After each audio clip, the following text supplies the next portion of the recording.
So I have two quotes for centering words today. The first is T.S. Eliot from The Little Gidding from Four Quartets. What we call the beginning is often the end, and to make an end is to make a beginning. The end is where we start from. And then the second quote is from Viktor Frankl from Man's Search for Meaning. When we are no longer able to change a situation, we are challenged to change ourselves. Between stimulus and response, there is a space. In that space is our power to choose our response. In our response lies our growth and our freedom. Everything can be taken from a man, but one thing, the last of the human freedoms, to choose one's attitude in any given set of circumstances, to choose one's own way. Our special music this morning comes from our very own Janet Hassel.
This community of care is created through our work and time together, our commitment to one another.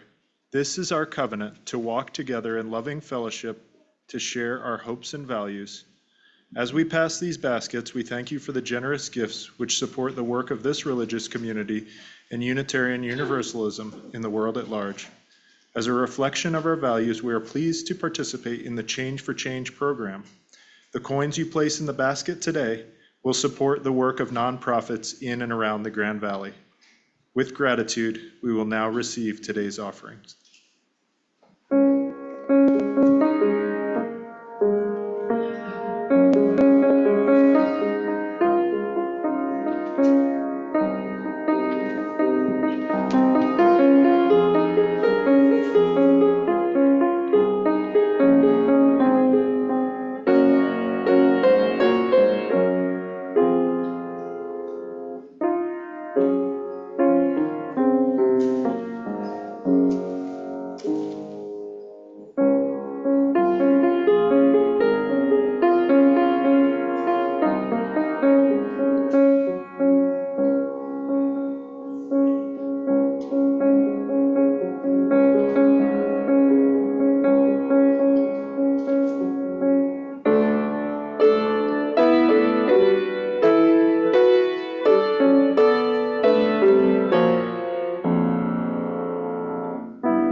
Thank you. So, please don't make me sing this alone. No, we have to say it first. This congregation is a community of ourselves. Its energy and resources are our energy and resources. Its wealth is what we share as we contribute to its life. We affirm our lives within it. Now we all sing. From you I receive, together we share, and from this we live. I receive, to you I give, together we share, and from this we live. And number 16, 'tis a gift to be simple.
So I'm going to read T.S. Eliot again and let everybody think about this. What we call the beginning is often the end, and to make an end is to make a beginning. The end is where we start from. And so now I invite all of you, all of us, to think about your own life right now, where you are in this phase of your life, in this time of your life. Would you say in your life that you are at an ending? Or are you at a beginning? Or are you somewhere in between in the middle? For our kids right now, they would probably say, the school year has ended, the new school year hasn't started, so they might say that they're kind of somewhere in the middle. But it's interesting, I like to think about this every so often, because so many times we think that something is black and white. It's either ending or it's beginning, but what we don't realize is that we're just kind of in this constant, I like to think of it as a spiral of life, that things come and then they go around and then they come back around.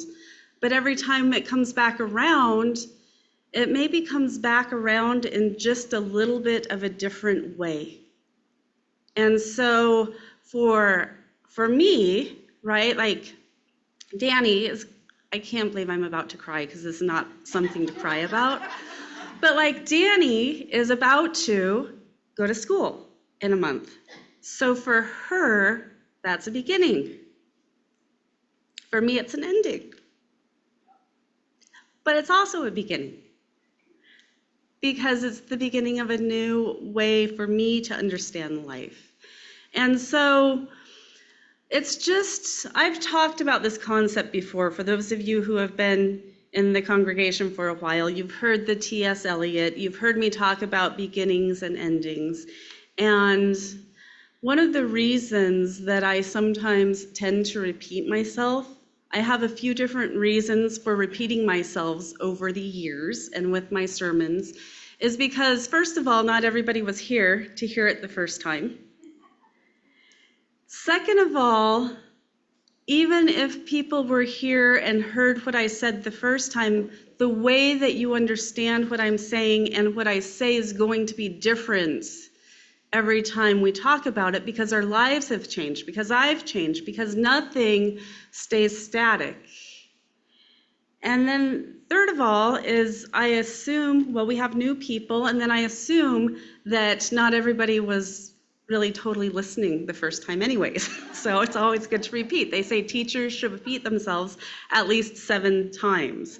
And so I just like for us to think about this larger concept of beginnings and endings, and how something may feel like it's staying constant, and then just like my sermon title says, in the blink of an eye, everything can change.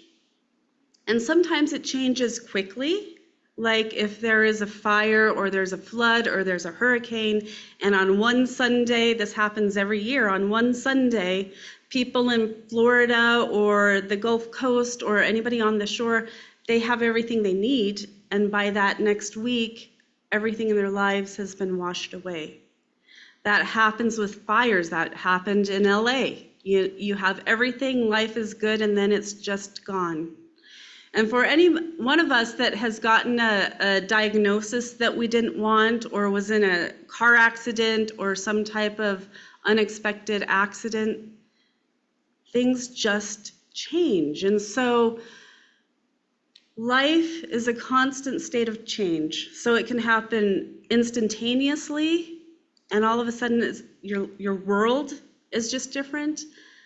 And it can happen slowly. And that change then is what we call a transition. Sometimes we're transitioning into a new phase of life. And I've shared with our chaplains a few years ago, we read a book called Transitions, Making Sense of Our Life Changes by William Bridges.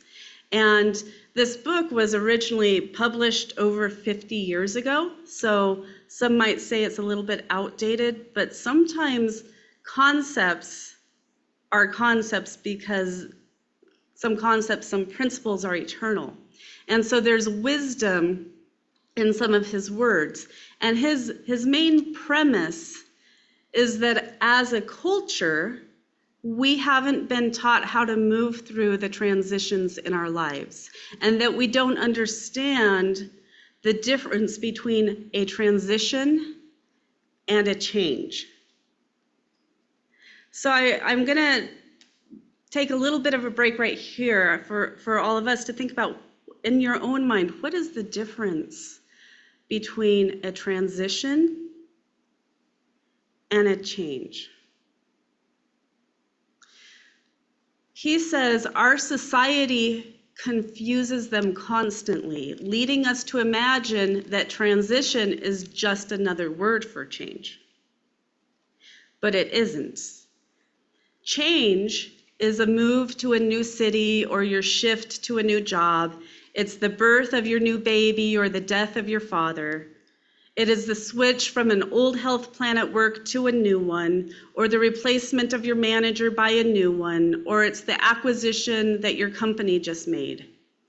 In other words, he says, change is situational. Transition, on the other hand, is psychological. So I'm going to say that again. According to Bridges, change is situational. Transition is psychological. He goes on to explain it's not those events, but rather the inner reorientation and self-redefinition that you have to go through in order to incorporate any of those changes into your life. I'm going to say that again. It's not the event itself, but the inner reorientation and self-redefinition that you have to go through in order to incorporate those changes into your life. He says, without a transition, a change is just a rearrangement of the furniture. Unless transition happens, the change won't work because it won't take.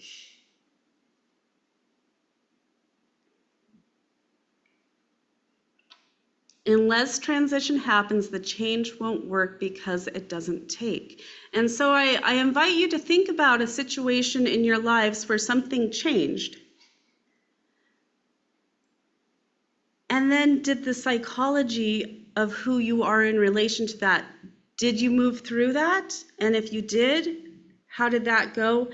And has there been a change in your life where you're realizing now something changed, but you didn't do any of that inner transition work, and maybe it didn't go as well or as easily as you would have liked, right? And so when I have to share, Danny and Nathaniel hate it when I talk about them from the pulpit, but I'm just going to use that as an example, right? So Danny is going to leave in the middle of August. That's a change. And I can just be like, okay, that's a change. She went to Fort Collins and we're doing this and we're doing this and my life is just the same. That would be a change. That's a situation that has changed.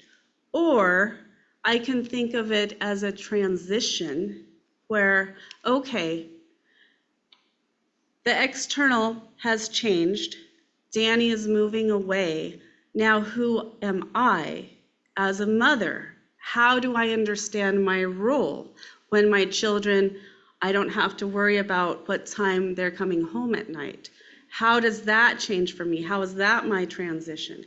How do I transition away from having to be in control of what she's learning or not learning in school, or whether she's doing her homework or not, to understanding maybe now I'm a mentor in a different way? That's a transition. What does it mean for that change in the morning when we're not snipping at each other about who gets to use the mirror at 9:30 in the morning before church,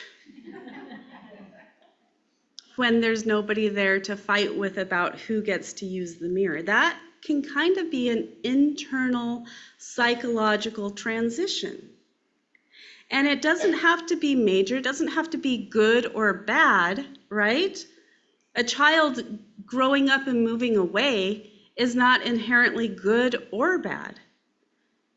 It is a change, and if given the opportunity, it can be a transition. But we have to be aware of what we're transitioning to. And so if there are things in your life, stages that you're at in your life right now that feel like changes are coming, and maybe they're coming quickly, are you struggling with those changes because there's a little bit of resistance to the transition? Because there's resistance to the transformation. And maybe you haven't realized with that change comes that transformation. And I think, just even looking at what is happening in our country right now, right? What is happening is that there are changes, and there are changes that are coming really, really, really fast in a lot of areas. And sometimes I think, because I was thinking about this just for me this morning, I'm like, why am I kind of so upset? There's all these changes, but what is happening is that this country is starting to transition into a new understanding of itself. It is starting to transform. And if we're not aware of that transformation taking place, we can just feel really powerless in the changes. But if we can open up to the idea that we're transmitting, we're changing, we're transforming.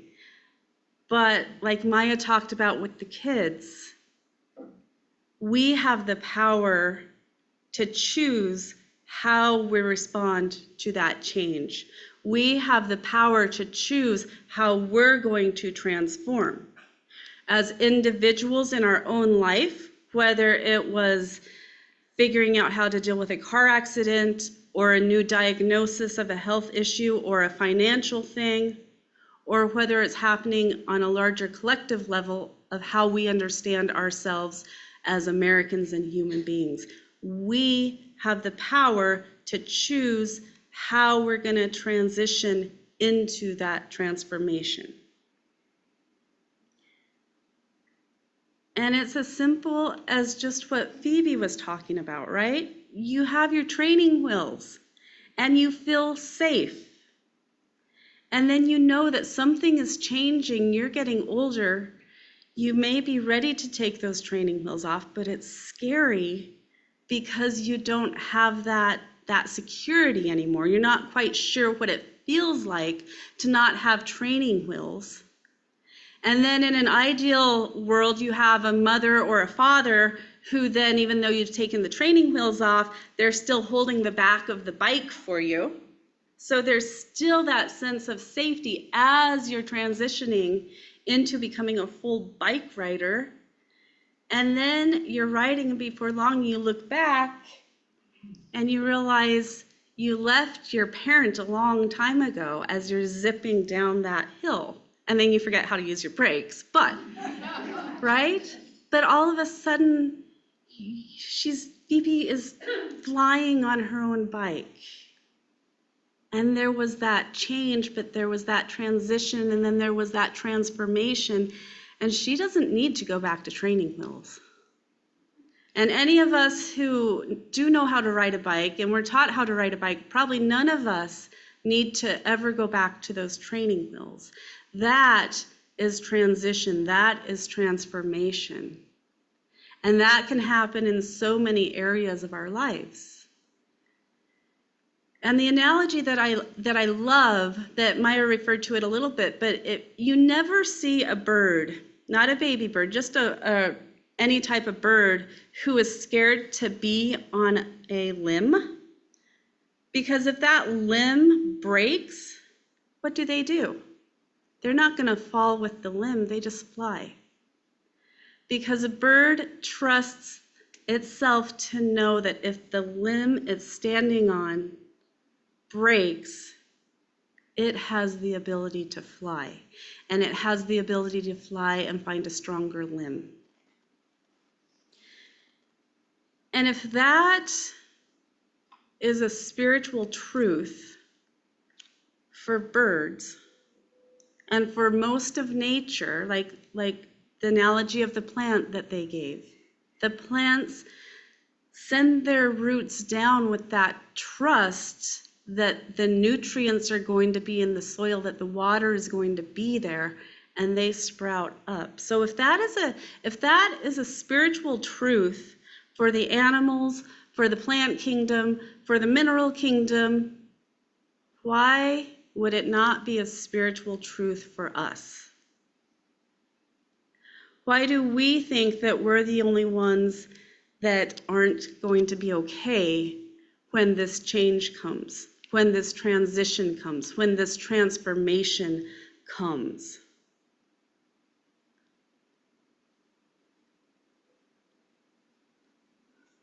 It can feel scary because the unfamiliar is kind of scary. But that doesn't mean that we can't move through it. It doesn't mean that we don't have the power to move through it. Choose who we are and come out on the other side. So Bridges, he explains in his book that there are 3 elements that need to be acknowledged and explored in relation to transition. There's the ending, there is the neutral zone, and there is the new beginning. And what happens, I think, sometimes is that we have an ending and we rush to the new beginning without even acknowledging that neutral zone. We go from an ending to a new beginning without even acknowledging sometimes that something has ended. And so where it feels like we're going off course, a lot of times is what has happened is that we've entered into that neutral zone and we don't recognize that we're in that neutral zone. We don't recognize that we're in the middle of that transformation between the ending and the beginning. And so we can go into fear, or we go into a depression, or we go into a midlife crisis because we don't know how to sit with or be in that transformational void, so to speak. And so if you feel like you're in kind of a transformational void, if you feel like you're sort of lost or you're kind of confused and you don't really quite know where you belong in any situation or circumstance, ask yourself, is it possible that I am in the middle of that transformation? And the reason that it feels uncomfortable is because it is unfamiliar, because this has ended, this hasn't started yet, and I don't know what to do with either one. And we went to the orientation for Danny last week or 2 weeks ago, and they had a parent section, and the parent, the first thing that the people talked about is your new student, are they kind of, acting out or being a tad bit grumpy? Or are you acting out or being a tad bit grumpy? And there was a lot of nodding the head and laughing amongst the parents, because we're in that transformational void, right? The kids, they've graduated from high school. They haven't really started their new life yet. There's this summer of, okay, is it still the same rules that you have? Or am I like a true adult now?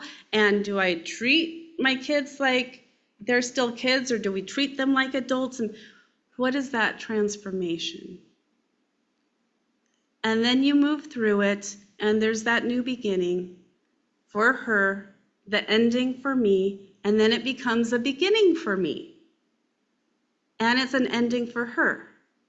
And that happens over and over again. That can happen with really wonderful events too. It happens when a new baby is born. Everybody thinks this brand new life is here. This is definitely a beginning.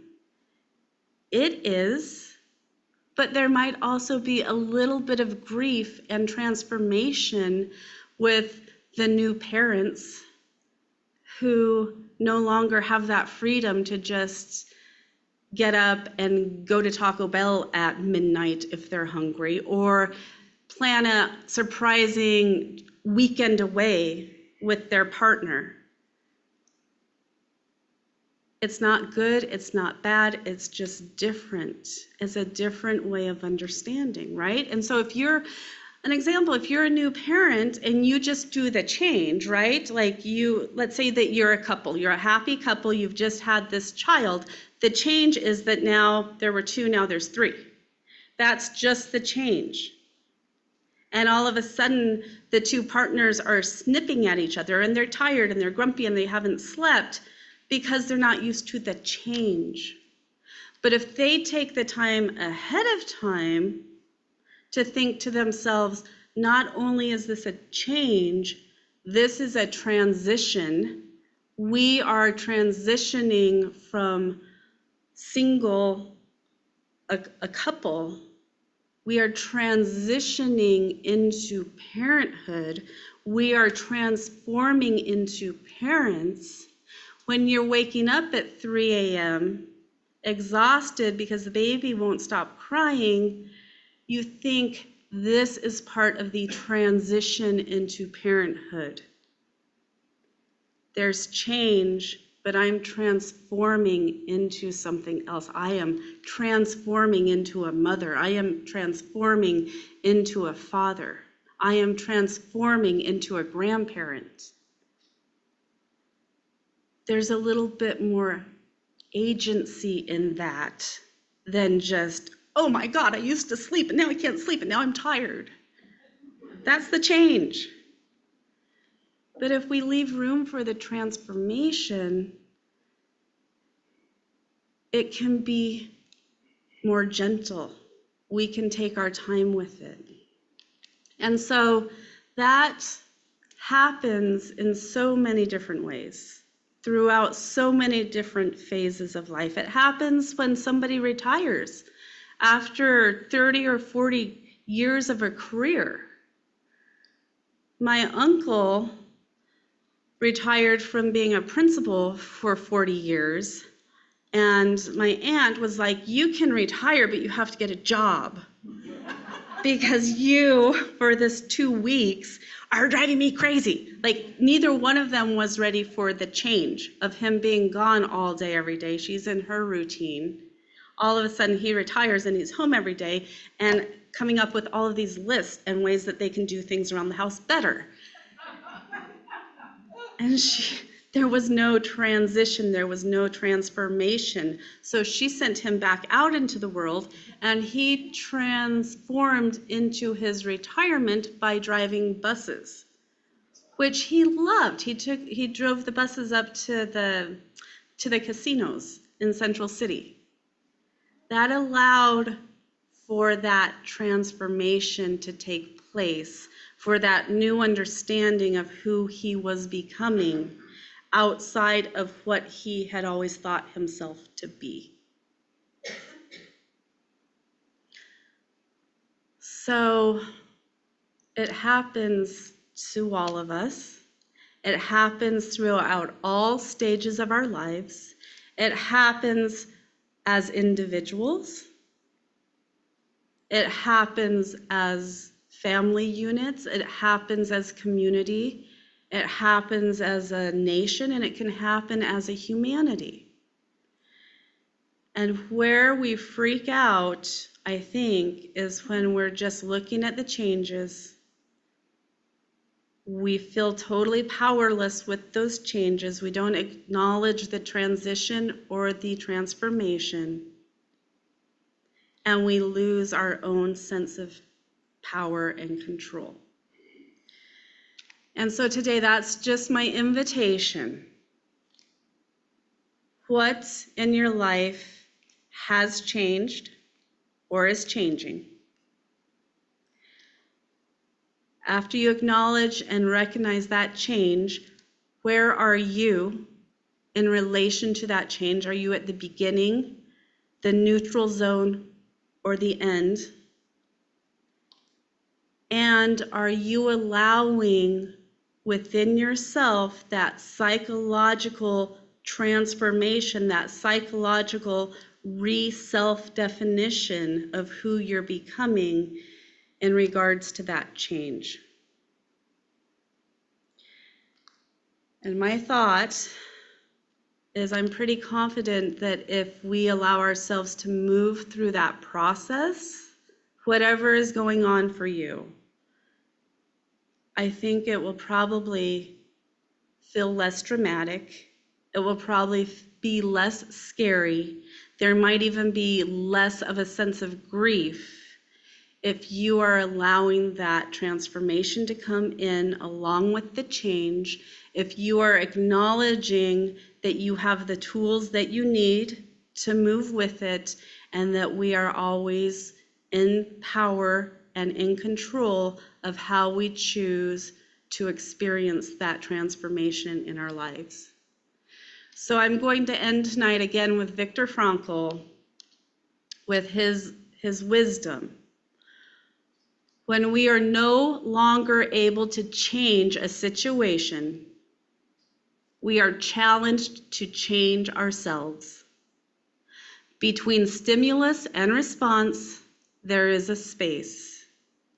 In that space is our power to choose our response. In our response lies our growth and our freedom. Everything can be taken from a man but one thing, the last of the human freedoms, to choose one's attitude in any given set of circumstances, to choose one's own way. And with that, let us sing number 131 in your gray hymnal, Love Will Guide Us.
We extinguish this flame, but not the light of truth, the warmth of community, or the fire of commitment. These we carry in our hearts until we are together again.